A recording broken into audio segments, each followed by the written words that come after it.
Astaghfirullah. Bismillahirrahmanirrahim. Assalamualaikum warahmatullahi wabarakatuh.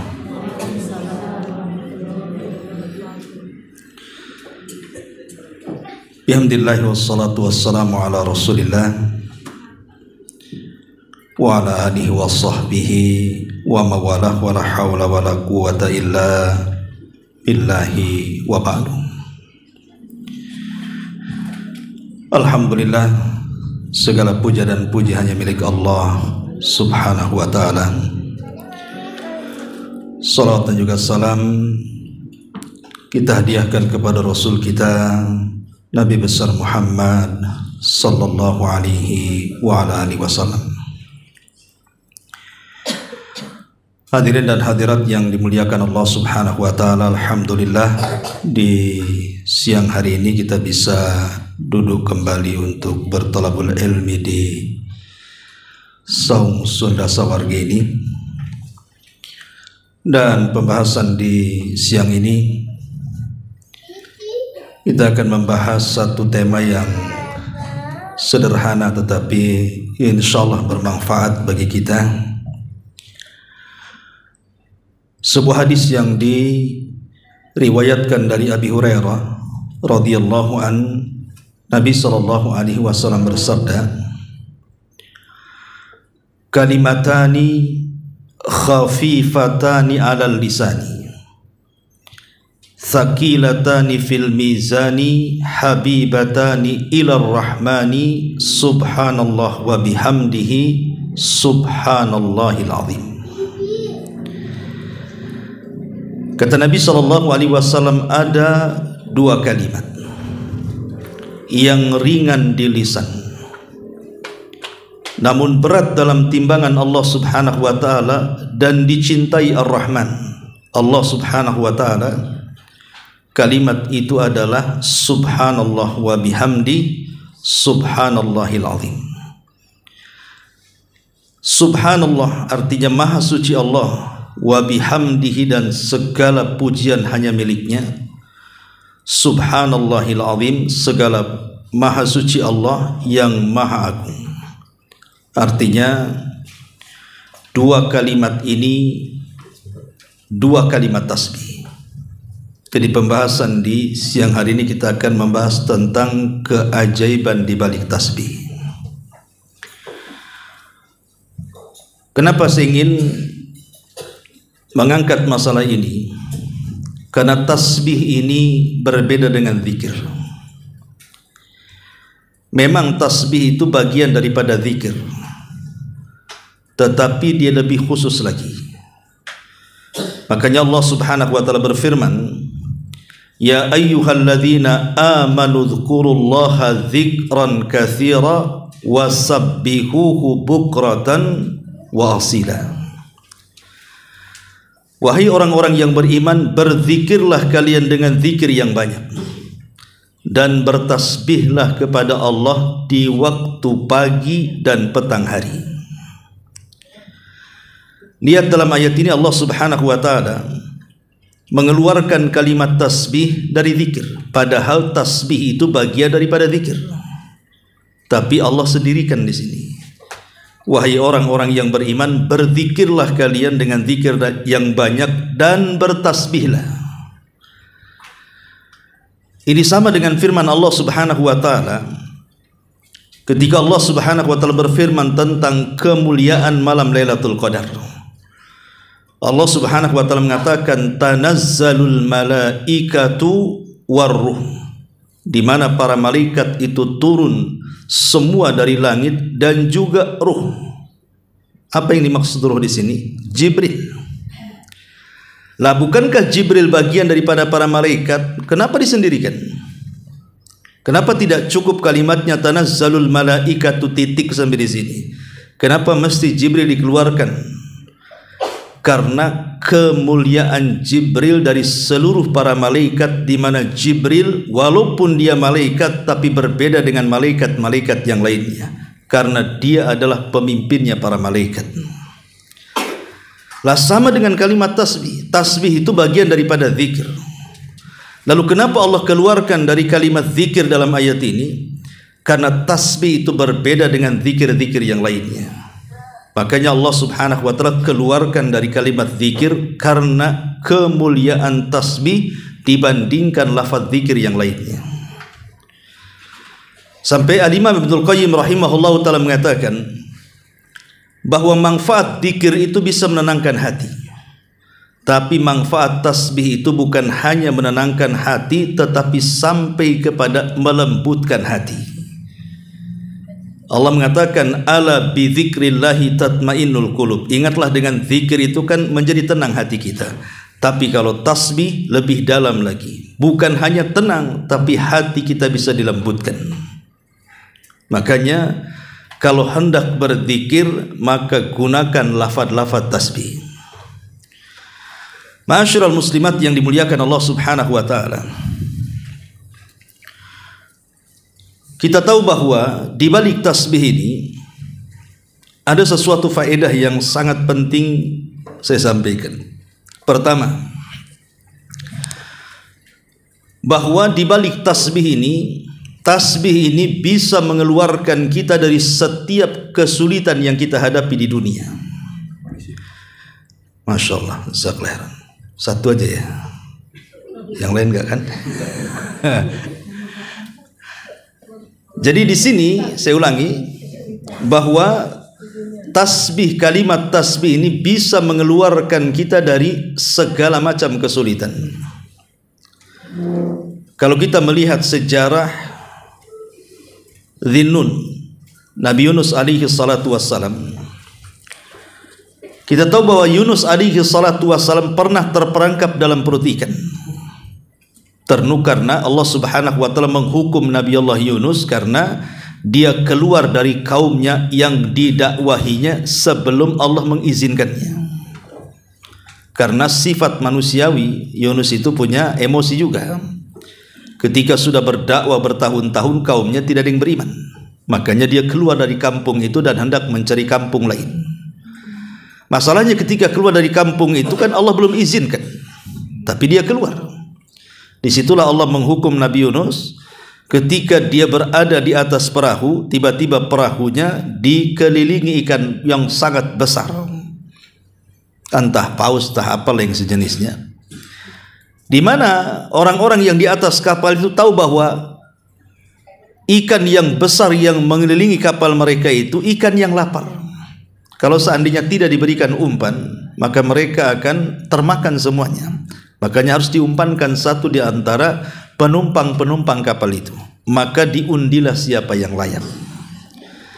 Ketika terjadi undian itu, rupanya Nabi Allah Yunus yang terkena undian.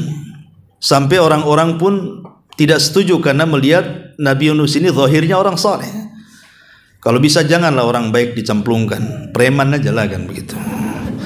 Akhirnya kemudian dikocok lagi berkali-kali, tetapi nama Yunus pula yang keluar terus. Akhirnya Nabi Yunus sadar bahwa ini adalah kesalahan dia. Makanya dia siap diumpankan kepada ikan itu. Lah ketika dia menerjunkan diri ke lautan, maka memang Allah sudah siapkan ikan itu memang untuk melahap Nabi Yunus. Maka Allah perintahkan agar memakannya dan tidak mengunyahnya. Maka dimakanlah Yunus sampai di perut ikan, kemudian dibawa ke dasar lautan. Disitulah Yunus mengalami 3 kegelapan yang belum pernah dialami siapapun. Kegelapan di perut ikan, kegelapan di dasar lautan, dan kegelapan di tengah malam. Soal berapa lamanya Yunus di dalam lautan itu, wallahu alam, tidak dijelaskan. Tapi yang jelas bahwa digambarkan di dalam Al-Quranul Karim, wa dhannuni idh dhahaba mughadiban fa dhanna an lan naqdira alaihi. Dan ingatlah ketika Dhannun, maksudnya Nabi Yunus, pergi dari kaumnya dalam kondisi marah. Dia sangka Allah Subhanahu wa taala tidak mampu untuk menyempitkan kehidupannya. Maka Allah katakan fanada fi dhulumati. Maka Yunus pun kemudian berdoa kepada Allah Azza wa Jalla dan berzikir di tengah-tengah kegelapan itu. Apa doa dan zikir yang dibaca Nabi Yunus? La ilaha illa anta subhanaka inni kuntu minadh dhalimin. Lihat di sini Nabi Yunus mengumpulkan 3 perkara. Pertama tauhid, yang kedua tasbih, dan yang ketiga istighfar. Jadi Nabi Yunus mengumpulkan 3 perkara itu. Pertama tauhid, la ilaha illa anta, tidak ada sembahan yang berhak disembah kecuali Engkau ya Rabb. Kemudian yang kedua tasbih, subhanak, maha suci Engkau ya Rabb. Kemudian yang ketiga istighfar, inni kuntu minadh dhalimin, sungguh aku mengakui dosa-dosaku, kezalimanku. Seolah-olah Yunus mengatakan ampunilah aku meminta ampun kepadamu. Jadi Yunus mengumpulkan 3 perkara, tauhid, tasbih, dan istighfar. Tetapi bahasa Al-Quran yang lainnya, Allah mengatakan falaula annahu kana minal musabbihin, kalaulah Nabi Allah Yunus itu bukan termasuk ahli tasbih, bukan ahli zikir tapi ahli tasbih di sini, la labisa fi batnihi ila yaumi yub'atsun, maka Nabiullah Yunus akan tinggal di perut ikan itu sampai hari Allah membangkitkan kiamatnya. Lihat di sini, sejak Nabiullah Yunus terus membaca tauhid, tasbih, dan juga istighfar, akhirnya Allah mengabulkan keinginannya, maka Allah pun menyelamatkan Nabiullah Yunus, dan ikan pun naik ke permukaan kemudian memuntahkan Yunus, dan Nabiullah Yunus selamat dalam kondisi sehat walafiat. Dari sini kita tahu rahasia tasbih di sini, karena Allah membahasakan minal musabbihin. Yunus itu kalau bukan ahli tasbih, tentu dia tidak akan keluar dari perut ikan itu. Berarti di sini lafaz tasbih itulah wasilah Allah Subhanahu wa taala mengeluarkan kesulitan Nabi Allah Yunus alaihi salatu wassalam. Makanya kenapa Rasul mengatakan dalam sebuah hadis, jadi satu hari Utsman bin Affan radhiyallahu anhu itu sedang duduk-duduk di masjid. Datanglah, kalau tidak salah, Sa'ad bin Abi Waqqas atau Abdurrahman ibn Auf, tapi Sa'ad lah kayaknya. Jadi Sa'ad bin Abi Waqqas ini mengucapkan salam. Mungkin Utsman bin Affan ini lagi meleng mungkin ya. Jadi tak dengar atau gimana, tidak dijawab salamnya sampai 3 kali. Marah nih Sa'ad ini. Karena tidak dijawab salam, akhirnya kemudian mendatangi Umar bin Khattab, karena ketika itu Umar menjadi khalifah, dan melaporkan soal perbuatan Utsman di Masjid Nabawi, diucapkan salam 3 kali tak dijawab. Akhirnya dipanggil lah tuh Utsman bin Affan tuh oleh Umar bin Khattab radhiyallahu anhu. Kemudian ditanya, wahai Utsman, kenapa kau tak jawab salamnya Sa'ad? Kata Utsman, aku tidak tahu, katanya. Kata Sa'ad, wallahi aku mengucapkan salam wahai Amirul Mukminin. Kata Utsman, aku tidak tahu, katanya. Jadi tetap membela diri. Utsman menganggap dia tidak dengar, mungkin lagi meleng kan itu ya. Sementara Sa'ad juga berpendapat dia sudah mengucapkan salam dengan lantang, tapi tak dijawab gitu ya. Akhirnya Utsman ibn Affan radhiyallahu an baru teringat, oh boleh jadi ketika engkau wahai Sa'ad mengucapkan salam, aku sedang melamun, katanya. Kemudian Umar bin Khattab bertanya, apa yang kau lamunkan? Di sini Utsman bercerita, dulu di masa Rasul, beliau masih hidup, Rasul kan pernah berkumpul bersama kami. Kemudian Nabi SAW menyebutkan tentang satu doa. Siapa yang berdoa dengan doa itu, maka akan mustajab seluruh permintaannya. Ketika Rasul hendak menyebutkan lafadznya, tiba-tiba Nabi SAW kemudian disibukkan dengan Arab Badui, lupa dia menyampaikan itu, langsung balik pulang. Disitulah kemudian aku memikirkan apa yang diucapkan Nabi itu. Lafadz doa yang kalau diucapkan pasti mustajab itu. Lah disitulah tiba-tiba Sa'ad mengatakan, ya Utsman, aku pun hadir ketika itu, dan aku mengikuti Rasul dari belakang ketika beliau hendak sampai ke rumahnya, beliau dikejutkan dengan aku. Kemudian aku bertanya tentang lafadznya, maka kemudian Rasul SAW menyebutkan lafadz yang disebutkan dalam Al-Quran, doanya Nabi Yunus, la ilaha illa anta subhanaka inni kuntu minadh dhalimin. Kata Rasul, tidaklah seorang muslim berdoa dengan doa itu kemudian meminta sesuatu kepada Allah, pasti akan dikabulkan permintaannya. Dari sini menunjukkan bahwa tasbih itu kalimat yang bisa mengeluarkan kita dari kesulitan.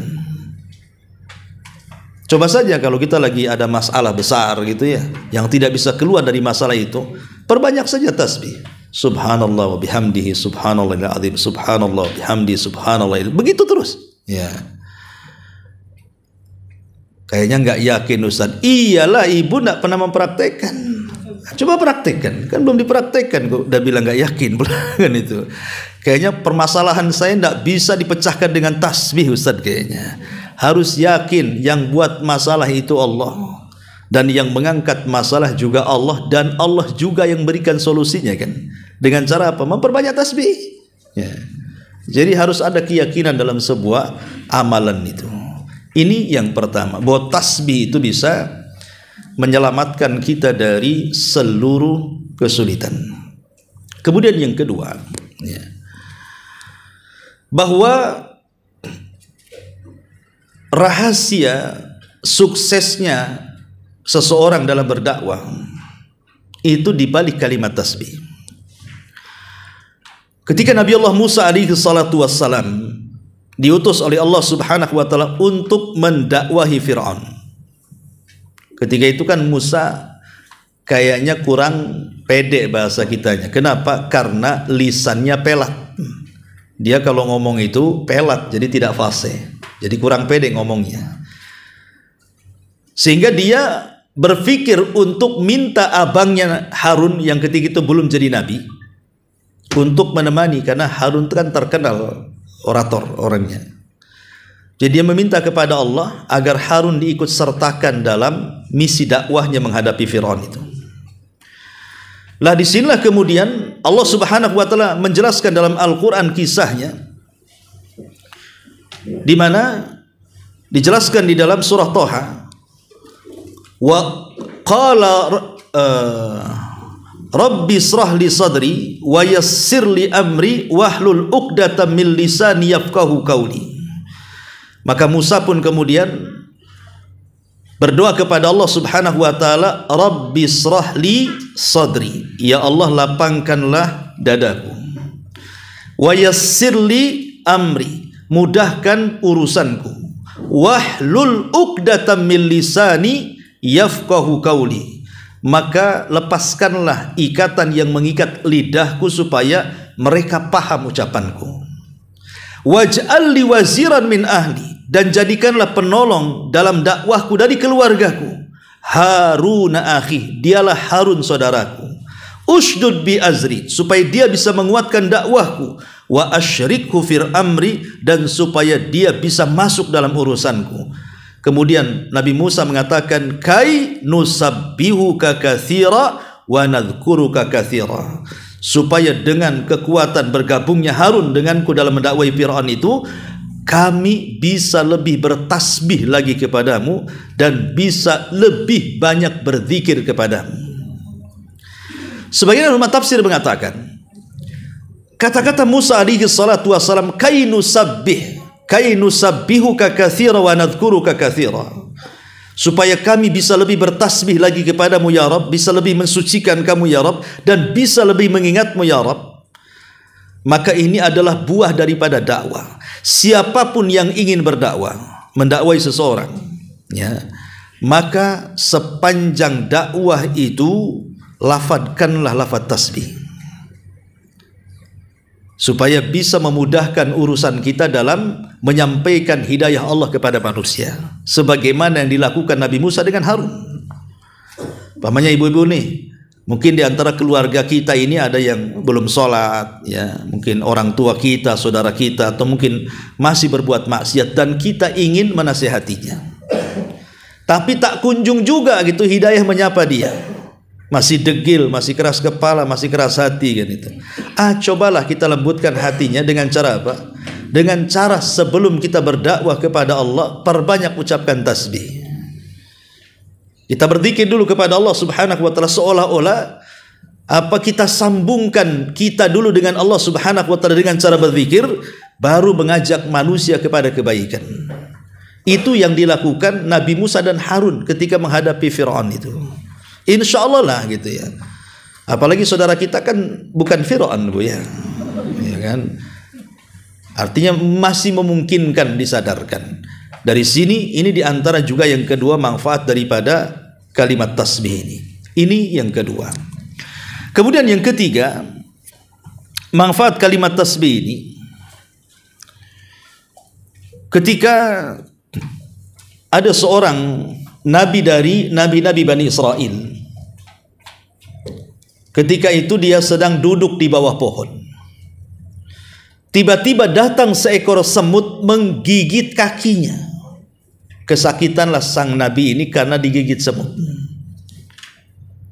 menunjukkan nabi itu tidak punya kesaktian seperti dukun gitu ya, kebal bacok, kebal ini, digigit semut saya sakit nabi itu. Jadi marahlah dia, saking marah dia pulang, kemudian dia ambil api dan hampir membakar satu kampung sarang semut itu. Bayangkan, yang salah satu semut mau dibakar pula kampungnya. Dari sinilah kemudian Nabi SAW mengatakan dalam hadis Abu Hurairah radhiyallahu an, inna namlatan qarasat nabiyyan minal anbiya fa umira bi qaryatin namli fa uhriqat. Sesungguhnya ada seekor semut yang menggigit satu nabi dari nabi-nabi Bani Israel, maka dia hampir membakar satu kampung semut. Maka Allah wahyukan kepada nabi ini lewat Jibril. Kemudian Jibril mengatakan kepada nabi ini, fi anqarasatka namlatun ahlakta ummatan minal umami tusabbih. Wahai nabi, apakah gara-gara seekor semut yang menggigitmu engkau akan membakar satu kampung semut? Jangan, karena semut-semut itu adalah umat dari umat-umat yang banyak bertasbih kepada Allah Subhanahu wa ta'ala. Jadi semut-semut itu adalah umat yang bertasbih. Jangan kau bakar, atau jangan kau hancurkan, jangan kau musnahkan tuh satu kampung semut, karena mereka umat sama dengan kita, mereka umat yang bertasbih. Bahkan semut-semut itu juga yang mendoakan kita dengan tasbihnya. Ingat hadis Nabi SAW yang mengatakan bahwa orang-orang yang mengajarkan manusia kepada kebaikan, maka bukan hanya ikan-ikan di dasar lautan, tapi semut-semut dalam lubangnya, mereka memintakan ampun akan dosa-dosa kita kepada Allah Subhanahu wa ta'ala, karena mereka umat yang bertasbih. Ya, makanya jangan sekali-kali membunuh semut yang tidak bersalah. Ibu lagi nyapu ya, tiba-tiba adalah itu semut satu kurang ajar gitu ya, semut merah, gigit pula kaki ibu, masuk ke kaos kakinya ya. Setengah mati itu mengeluarkan semut dari kaos kaki itu. Akhirnya marah, ambil baygon, semprot semua satu rumah kan, biar mati semuanya. Tidak boleh ibu ya. Lihat Nabi ini, ketika dia gara-gara satu semut yang salah, harusnya kan dia saja kambing hitamnya. Kenapa semua semut di kambing hitamkan sama dia? Jadi cukup disapu saja keluar gitu ya, disapu saja. Atau kalaupun memang ingin tidak membunuhnya, diseblok saja lah pakai air kan itu. Kalau disemprot pakai baygon, apalagi pakai api, itu kan bisa membunuh mereka semuanya. Nah, jadi itu juga salah satu contoh bahwa tasbih itu bukan hanya amalan manusia, tapi tasbih juga amalan seluruh makhluk hidup yang Allah ciptakan. Bukan hanya semut, bukan hanya ikan gitu ya, semuanya. Dan itu Allah katakan dalam Al-Quran, wa im min kulli syai'in illa yusabbihu bihamdihi walakin la tafqahuna tasbihahum, kan gitu. Dan tidaklah segala sesuatu yang Allah ciptakan itu kecuali mereka bertasbih, tapi kalian tidak paham tasbih mereka. Sebagian ulama mengatakan bahwa kalau seandainya Allah perdengarkan ini kayu di depan kita ini bertasbih bu, maka ibu akan mendengar kayu ini mengucapkan kalimat alhamdulillah. Jadi tasbihnya binatang itu memuji Allah, tasbihnya makhluk itu memuji Allah dengan ucapan alhamdulillah. Jadi kalau kursi yang ibu duduki itu Allah takdirkan ibu diperdengarkan dengan tasbihnya kursi, maka kursi itu akan mengucapkan alhamdulillah, dan begitu seterusnya. Jadi tasbihnya mereka dengan cara memuji, sebagaimana kita juga sama. Makanya di sini Rasul mengatakan subhanallah wa bihamdihi subhanallahil azim, kan itu ya, maha suci Allah dengan segala pujinya dan Maha Suci Allah yang Maha Agung. Ya. Ini juga di antara faedah yang ketiga. Faedah yang keempat, ya, bahwa tasbih itu wasiat Nuh kepada putranya. Jadi ketika Nuh alaihi salatu wasalam sebelum wafatnya, maka Nuh kemudian mengumpulkan putranya. Berapa putra Nuh? Putra Nuh itu 3 yang Islam, ya. Pertama Ham, yang kedua Syam, dan yang ketiga Yafis. Adapun Kan'an itu kan kufur. Jadi Nuh ini menasihatkan salah satu putranya dan mewasiatkan. Dan itu disebutkan dalam Musnadnya Imam Ahmad dan juga Imam Bukhari dalam Adabil Mufrad dari hadis Abdullah ibn Amr ibn As radhiyallahu an. Kata Nabi SAW, inna nabiyallah Nuh alaihi salam lamma hadarathul wafatu qala libnihi inni qasun alaikal wasiyah amuruka bisnataini wa anhaka anisnataini. Sesungguhnya ketika Nuh menjelang ajalnya, maka Nuh kemudian memanggil salah satu putranya dan mengatakan, aku wasiatkan engkau hai putraku dengan wasiat. Pertama, wasiat Nuh itu, aku perintahkan dengan 2 perintah dan aku larang dengan 2 larangan. Aku perintahkan dengan 2 perintah dan aku larang dengan 2 larangan. Adapun 2 perintah, kata Nuh alaihi salatu wassalam, amuruka bila ilaha illallah walau anna samawati sab'i wal aradina sab'i kunna fi kifatin wa la ilaha illallah fi kifatin la rajahat bihinna la ilaha illallah wa amuruka bisubhanallah wa bihamdihi fa innaha tasbihu kulli syai'in wa biha yurzaku kulli syai'in wa anhaka an isnataini anis syirki wa anil kibri.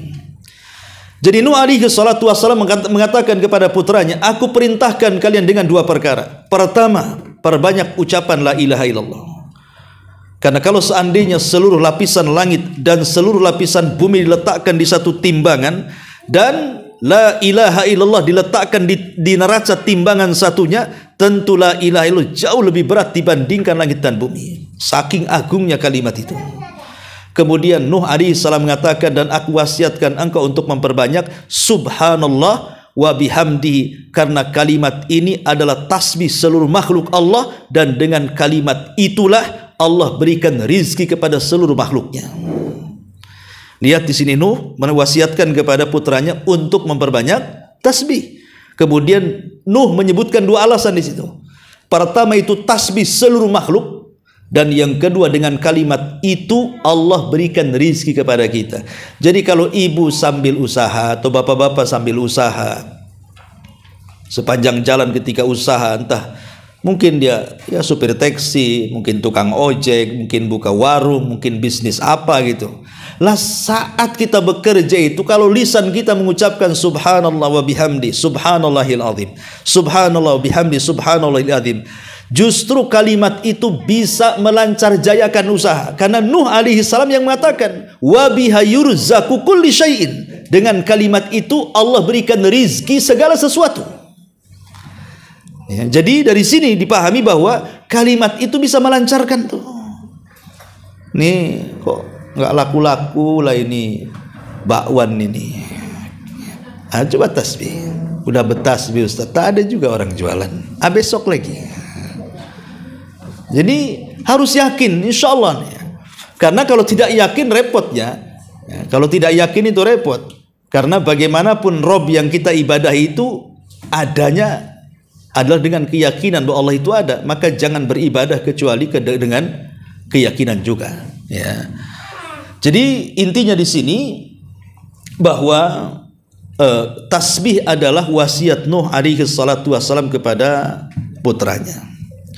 Kemudian di antara faedah tasbih juga ada satu kisah menarik. Ya. Dahulu di zaman Imam Ahmad, ibu bapak yang dimuliakan Allah Azza wa Jalla, Imam Ahmad ini kan imam ahli sunnah wal jamaah. Gelar itu pantas disandang oleh Imam Ahmad karena dia satu-satunya imam madhab yang mendapatkan ujian berat saat berdakwah. bagaimana dia dipenjara oleh 3 kekuasaan zalim. Dari masa Khalifah Ma'mun, kemudian beralih kepada Khalifah Mu'tasim, sampai beralih kepada Khalifah Wathiq. Itu 3 khalifah ini zalim kepada Imam Ahmad.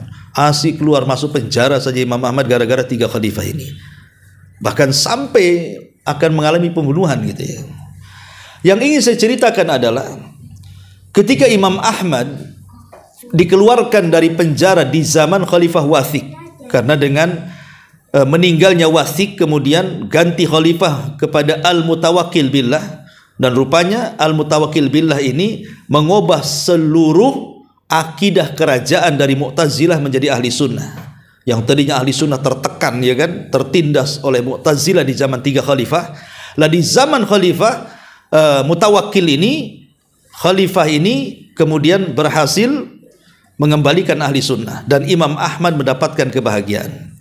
Lah semasa di penjara, Imam Ahmad ini berkawan dengan seorang alim dan sudah berjanji kalau sama-sama keluar dari penjara maka Imam Ahmad akan mengunjungi orang alim ini ya.